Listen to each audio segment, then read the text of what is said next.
Now in this video of CSS3 we will see how to make the rounded corners from any border. So far we were going through the strictly rectangular shaped borders, but now we can make the edges, means the corners of those particular rectangles, as rounded. If you want, you can go for the same radius for all the 4 corners, and if you want, you can make the different radius for all. So let's see what all options are available here to make any particular box with the rounded corners. So let's start the practical implementation now. So with the reference of the rounded corners in CSS3, here in this implementation, I have added 3 elements inside the style element, and these are basically the ID selectors. So what I have done inside, like in the first R corners one, I have passed the border radius. This border radius is something which is new in CSS3 and which wasn't there in CSS, but still you can see the syntax is exactly the same. So that is the only new thing. Apart from that, the background which was already there, padding, width, height, everything was there also in the CSS, but here the border radius is the new attribute which I have passed. So basically what I am doing here inside, I'll just pass the background color, which is somewhat greenish color would be, and nothing else. But if I'll come here, I am also passing the border right here. Alright, I am not filling the background with any particular color, but there will be a 2 pixel background, 2 pixel border with solid, which we know like solid, dotted, dashed, all the possible options, and with the same color.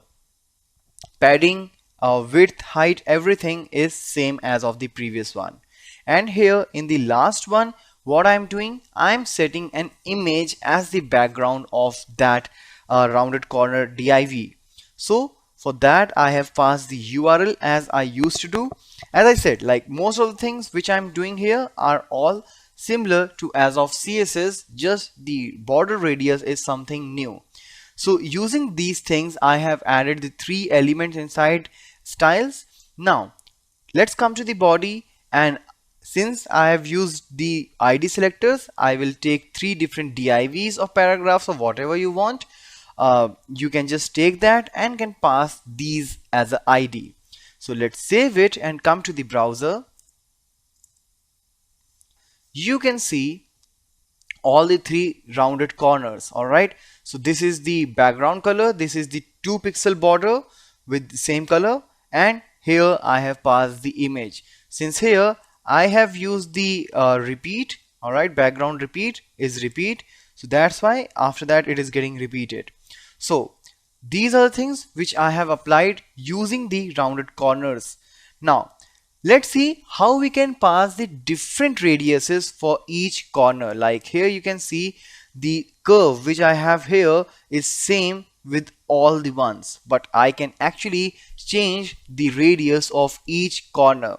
So for that, here are the few modifications.